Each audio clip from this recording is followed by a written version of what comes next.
नमस्ते दोस्तों। आज सुनिए, सबको बेटा ही चाहिए। सब हो गया? सरला ने अपनी बेटी पूर्वी से पूछा। हाँ मम्मी, सब हो गया। भाभी और बच्चा ठीक है, पूर्वी ने माँ से कहा। पूर्वी की भाभी की डिलीवरी होने वाली थी। वो अपनी भाभी की डिलीवरी के समय होने वाले घर के काम में मदद करने के लिए ससुराल से आई थी। पूर्वी के विवाह को भी तो अभी 1 वर्ष ही हुआ है। मम्मी ने मदद के लिए उसके पति के पास यहाँ आने के लिए फोन किया और उन्होंने बिना देर किए पूर्वी को भेज दिया। इसका कारण यह था कि माँ घर में अकेली थी। पापा घर के किसी काम में माँ की मदद नहीं कर पाते थे। दोनों की उम्र हो चली थी। भाई को कार्यालय से 1-2 दिनों से अधिक का अवकाश नहीं मिल पा रहा था। अतः घर व अस्पताल के कार्यों में सहायता करने के लिए पूर्वी अपने ससुराल से आई है। भाई की 2 वर्ष की एक बेटी पहले से है, जिसकी देखभाल सरला को ही करनी थी। सरला बच्चे को लेकर इस समय घर में थी। पूर्वी सुबह सबके लिए भोजन बनाकर भाभी के लिए भोजन लेकर सुबह के 10 बजे तक अस्पताल आ गई थी। दोपहर 12 बजे तक भाभी की डिलीवरी हो गई। पूर्वी इस समय अस्पताल में थी कि सरला का फोन आ गया। उन्होंने अपनी बहू का हाल पूछने के लिए पूर्वी के पास फोन किया था। जच्चा बच्चा दोनों ठीक है, ये तो अच्छी बात है, किंतु क्या हुआ है? सरला ने अपनी बेटी पूर्वी से पूछा। भैया को प्यारी सी बच्ची हुई है, लक्ष्मी आई है माँ। पापा से बोलकर मिठाई मंगवा लेना, पूर्वी ने कहा। अपने भैया को ये खुशखबरी दे दी। अपनी माँ के शब्दों में छिपे व्यंग को पूर्वी समझ गई। हाँ हाँ, सबसे पहले भैया को ही ऑफिस में फोन करके बताया था। बच्ची और भाभी ठीक हैं। ये जानकर वे बहुत खुश थे। पूर्वी ने माँ को बताया। तुम लोग तो खुश होंगे ही। हमारे बारे में कौन सोचता है? इस परिवार को आगे बढ़ाने वाला कोई है? कोई नहीं। तुम्हारी भाभी को लड़की पर लड़की हुई जा रही है, माँ बोलती जा रही थी। अच्छा मम्मी, बाद में बात करती हूँ। इस समय डॉक्टर राउंड पर आने वाले हैं। भाभी को दवा देने का भी समय हो रहा है, कहकर पूर्वी ने फोन रख दिया। पूर्वी जानती है कि उसकी माँ पुराने विचारों की है, किंतु इतने भी पुराने विचारों की नहीं कि भैया की दूसरी बेटी होने पर इतने कटु शब्दों का प्रयोग करे। मम्मी की बात पूर्वी को कुछ अच्छी नहीं लगी। क्या मम्मी की एक बेटी मैं नहीं हूँ? मैं भी तो बेटी हूँ। इस घर में दो नन्ही नन्ही परियां आ गई तो माँ को क्या परेशानी हो गई? माँ तो ऐसी ही बेकार की बातें करती है। आज के समय में वे न जाने किस दुनिया में रह रही है। मन ही मन बोलती हुई पूर्वी मैटरनिटी रूम में भाभी के पास चली गई। 3 दिनों पश्चात भाभी को डिस्चार्ज होना था, प्रतिदिन कुछ देर के लिए। एक बार दोपहर को पूर्वी घर जाती, स्वयं नहा धोकर भाभी के लिए दोपहर के भोजन के लिए दलिया और दूध लेकर आती। पूर्वी का और भाभी का रात का भोजन भाई लेकर आता। शेष पूरे समय पूर्वी यही अस्पताल में रहती। मम्मी तुम भी चलो ना भाभी को देखने अस्पताल। आज ही मेरे साथ चलो, कुछ देर रुकना, तत्पश्चात आ जाना। भाभी कल या परसों घर आ ही जाएगी। कहने को ये न रहे कि तुम अपनी बहू को देखने अस्पताल नहीं गई। अगले दिन पूर्वी नहाने के लिए दोपहर को घर आई थी तो माँ से कहा, नहीं नहीं, मैं क्या करूंगी वहां जाकर? तुम लोग हो ना वहां दूसरी लड़की को देखकर खुश होने के लिए। मम्मी का बात सुनकर पूर्वी को बहुत बुरा लगा। ऐसी बात क्यों कर रही हो मम्मी? चाची को पता चला तो वो भी आई देखने। भैया के कार्यालय से भी कई लोग आए देखने। बस घर से न आप आई न पापा आए। पापा ज्यादा कहीं आते जाते नहीं हैं, किंतु आप तो हमारे साथ जा सकती हैं। आकर देखिए तो कितनी प्यारी बच्ची है। देखते ही सबका मन मोह लेती है। 2 दिन की बच्ची सबको देखकर मुस्कुराती है, पूर्वी ने माँ से कहा। ठीक है ठीक है, अब तुम लोग घर आओगे तो इकट्ठे ही देखेंगे, माँ ने कहा। पूर्वी जानती है कि माँ हठी भी है और कुछ पुराने विचारों की भी है। उच्च शिक्षा न सही, इंटरमीडिएट उत्तीर्ण मम्मी पुत्र पुत्री में इतना फर्क कैसे कर सकती है? कैसे वो बेटी होने पर इतनी निष्ठुर हो सकती है? माँ को अस्पताल नहीं आना था, न आई। उन्हें दूसरी बार बहू से बेटा चाहिए था, बेटी नहीं। इसमें सारा दोष वो बहू का मानती थी। इस मामले में पूर्वी क्या कर सकती है? मात्र अपनी मम्मी को समझाने के। उसे इस अति आवश्यक अवसर पर ससुराल वालों ने मायके भेज दिया, यही क्या कम है? अब वह बेटा बेटी के चक्कर में माँ से बहस तो नहीं कर सकती है। ससुराल में किसी को पता चल जाए या उसके पति को ही पता चल जाए कि मायके में मेरी माँ से वाद विवाद हो गया है, तो उसका क्या प्रभाव पड़ेगा? यह बात मम्मी नहीं समझ सकती। हो सकता है कि आगे आवश्यकता पड़ने पर उसके ससुराल वाले माँ के घर आने ही न दे। वह करे तो क्या करे? पूर्वी माँ को समझाना चाहती थी, किंतु माँ है कि आज के समय को समझना ही नहीं चाहती। कल भाभी अस्पताल से घर आ जाएगी। जो भी हो, वह भाभी को माँ की सोच के बारे में पता ही न चलने देगी। भाभी और नन्ही परी का स्वागत बहुत खुशी से करेगी। धीरे धीरे माँ भी समझ जाएगी। सने सने सब कुछ सामान्य हो जाएगा। अगले दिन पूर्वी भाभी को लेकर अस्पताल से घर आई। आते ही उसने बच्ची को माँ का गोद में रख दिया। मम्मी ने बच्ची को गोद में ले तो लिया, किंतु पूर्वी को उनके चेहरे पर खुशी नहीं दिखी। पूर्वी ने मम्मी की इस बात को अनदेखा कर दिया। पूर्वी ने भाभी के चेहरे की ओर देखा। भाभी ने इस ओर ध्यान नहीं दिया। वह खुश लग रही थी। भाभी की बेटी ऑपरेशन से हुई थी, अतः डॉक्टर ने उन्हें कुछ दिन और आराम करने को कहा था। पूर्वी भाभी के आराम समय पर भोजन, दवा और बच्चे की देखभाल पर पूरा ध्यान दे रही थी। पूर्वी को मम्मी के यहाँ भाभी की डिलीवरी में आए 10 दिन हो गए थे। अरे भाई, अब घर कब आओगी? पूरे 10 दिन हो गए मुझसे दूर गए हुए। पूर्वी के पति का फोन था। हाँ, 10 दिन हो गए। व्यस्तता इतनी थी कि दिन रात का पता ही नहीं चला। क्या 10 दिन हो गए? पूर्वी ने चुहल करते हुए कहा। तुम्हें नहीं पता चला तो क्या? मुझे तो एक एक पल का तुम्हारे बिना पता चल रहा था। तो कब आ जाए तुम्हें लेने? मम्मी भी पूछ रही थी। पूर्वी के पति ने हंसते हुए कहा, ठीक है, आपने यहाँ भेजा है, ये अच्छी बात है। तो मम्मी पापा से पूछकर आज ही बताती हूँ, आप लेने आ जाइएगा। पूर्वी ने कहा। घर में सबका कुशल क्षेम पूछने के पश्चात पूर्वी ने फोन रख दिया। किसका फोन था बेटा? पूर्वी को फोन पर बातें करते देख माँ ने पूछा। इनका फोन था मम्मी, मुझे लेने आने के लिए पूछ रहे थे। मुझे बताना पड़ेगा कि कब मुझे लेने आए, पूर्वी ने कहा। दामाद जी अभी लेने आएंगे? इतनी शीघ्र? माँ ने कहा।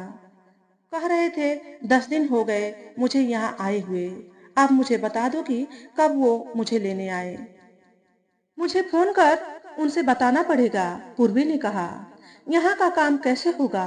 कौन करेगा? थोड़ा और नहीं रुक सकती? माँ ने कहा। अब मेरी या आपकी मर्जी थोड़े न चलेगी। आपकी आवश्यकता पर इतने दिनों के लिए भेज दिया, यही क्या कम है? वहां भी मम्मी सास अकेली सारा काम संभाल रही होगी। मुझे उन सब का भी तो ध्यान रखना है। अब बता दीजिए मम्मी, उन्हें कब आने के लिए कह दूं? पूर्वी ने माँ से पूछा।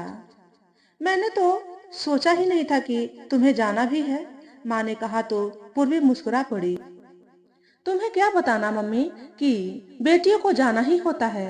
मायके में माता पिता द्वारा बेटियों को जितना प्यार करना है कर लेना चाहिए, क्योंकि उन्हें एक दिन दूसरे के घर जाकर उस घर को अपना घर बनाना रहता है।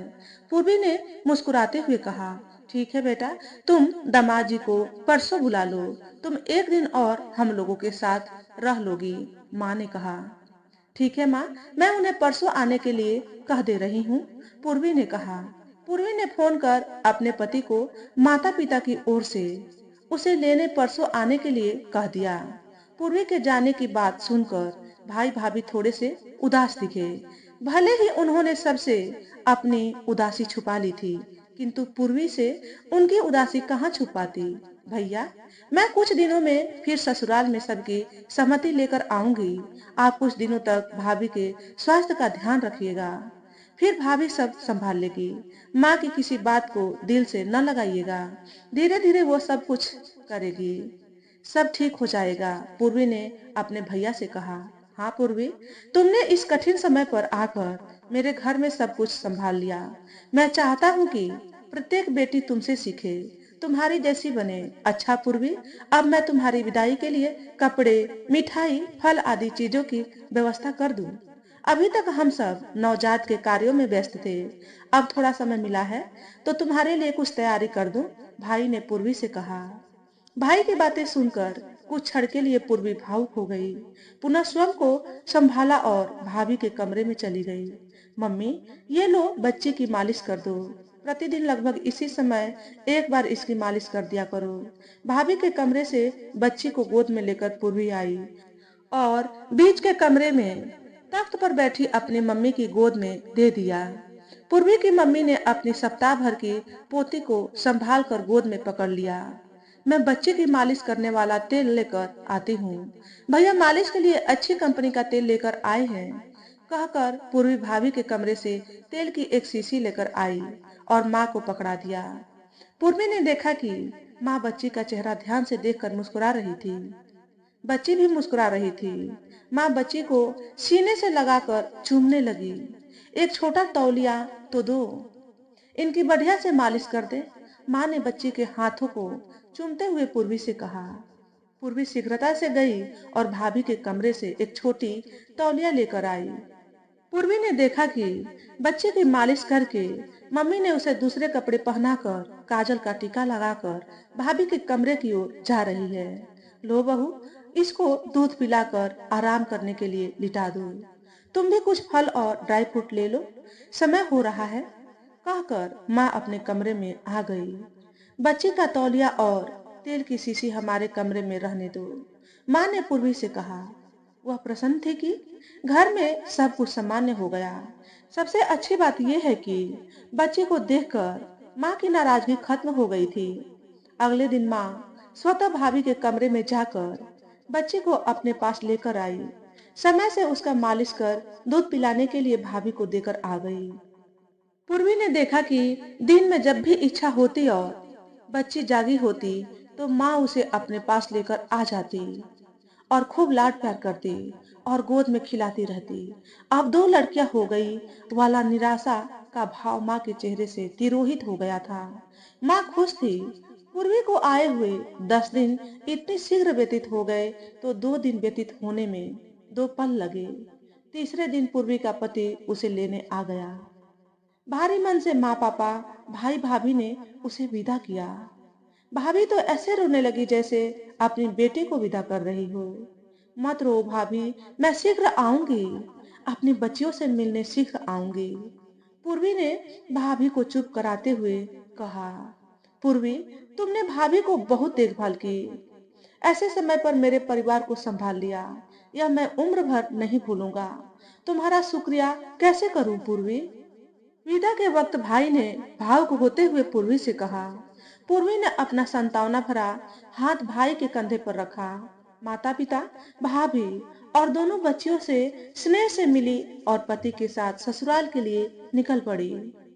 पूर्वी की कार आगे बढ़ रही थी, किंतु मन था कि पीछे मायके में रुक सा गया था। उसी घर से लगभग 1 वर्ष पूर्व वह विदा कर ससुराल गई थी। इस बीच वह 2 बार मायके में आई थी। पहली बार चौथ में पगफेरे के समय, दूसरी बार रक्षाबंधन में और अब तीसरी बार उसे स्मरण है। अब लगभग 15-16 दिनों पूर्व जब भाई का फोन पहले पूर्वी के पास, तत्पश्चात उसके पति के पास आया था। भाई बता रहा था कि भाभी की डिलीवरी होने वाली है। अम्मा से अब उतना काम नहीं हो पाता। कुछ दिनों के लिए तुम यहाँ आ सकती हो पूर्वी। भाई के स्वर में विवशता के साथ अनुरोध भी था। उसके पति ने बिना यह पूछे कि वह कितने दिनों तक वहां रहेगी, उसके वहां रहने की अवधि के दौरान उसका ध्यान कौन रखेगा। मेरे पति की माँ, वो भी वृद्ध है, उन्हें कुछ दिनों से बहू का संबल मिल रहा था। वो अकेले कैसे सब कुछ संभालेगी। जैसे अनेक प्रश्न और समस्याएं थी जिसे पूर्वी के पति ने नहीं पूछा। भाई की आवश्यकता पर उसे पति ने सहर्ष उसे मायके आने दिया। कार में बैठे बैठे पूर्वी ने अपने पति की ओर प्रशंसा भरी दृष्टि से देखा। मायके की याद तो नहीं आ रही है? पूर्वी को अपनी ओर देखते पाकर उसके पति ने पूछा। अरे नहीं नहीं, अब अपने घर चलना है। मेरे न रहने पर मम्मी यानी कि सास को भी तो परेशानी हो रही होगी। पूर्वी ने कहा। हाँ, सो तो है, प्रतिदिन तुम्हें स्मरण करती है। पूर्वी के पति ने कहा। पति की बात सुनकर पूर्वी मुस्कुरा पड़ी। पूर्वी ससुराल आकर अपने दिनचर्या में व्यस्त हो गई। घर के काम जिसमें उसकी सास भी सहयोग करती, साथ ही साफ सफाई के लिए एक काम वाली भी आती थी। सब कुछ सही ढंग से चल रहा था।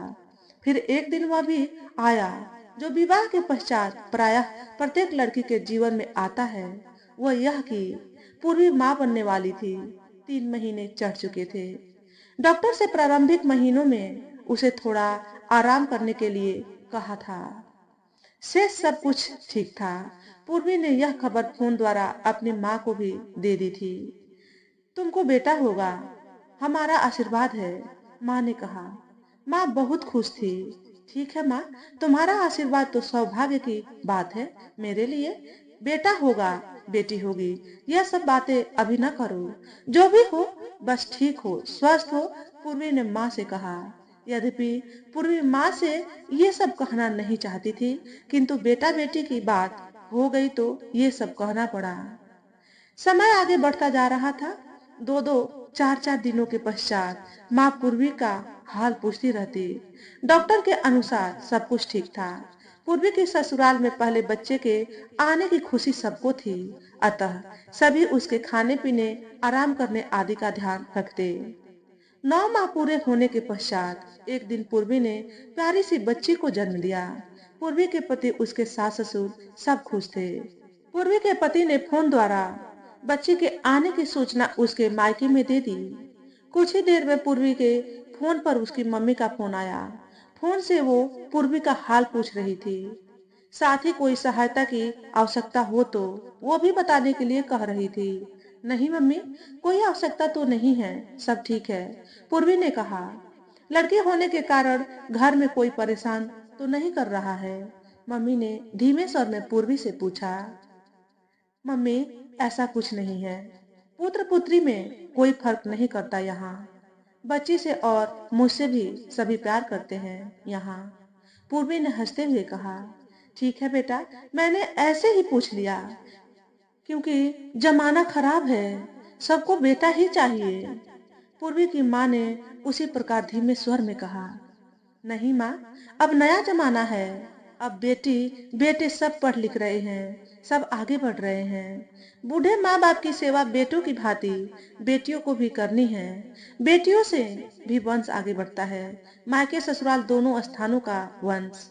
तुम बिल्कुल फिक्र न करो मम्मी, पूर्वी ने मम्मी को समझाते हुए कहा। अच्छा बेटा, मैं फोन रख रही हूँ। सौभाग्य लक्ष्मी के जाग जाने की आवाज आ रही है। वह उठ गई है, उसके पास जाए देखे उसे, नहीं तो रोने लगेगी। और एक बात बताए पूर्वी, वो थोड़ी देर मुझे नहीं देखती है तो रोने लगती है। मम्मी के शब्दों में इतनी खुशी और बच्ची के प्रति लगाव देखकर पूर्वी की प्रसन्नता असीम थी। और तो और मम्मी ने उसका नाम कितना प्यारा सा रख दिया है, सौभाग्य लक्ष्मी। बच्ची का ये नाम अवश्य मम्मी ने ही रखा होगा। मन ही मन मुस्कुराती हुई पूर्वी अपनी बेटी के नन्हे नन्हे वस्त्रों को तह लगाकर रखने लगी। तो दोस्तों, आज के वीडियो में बस इतना ही। अगर हमारे द्वारा बताई गई कहानी थोड़ी सी भी अच्छी लगी हो तो वीडियो को लाइक और शेयर करें। चैनल पर पहली बार आए हो तो चैनल को सब्सक्राइब करके बेल नोटिफिकेशन को ऑल पर सेट कर लें, ताकि आपको ऐसे ही अच्छे अच्छे वीडियो देखने को मिले। हमेशा खुश रहें, हमेशा स्वस्थ रहें। वीडियो देखने के लिए आपका बहुत बहुत धन्यवाद।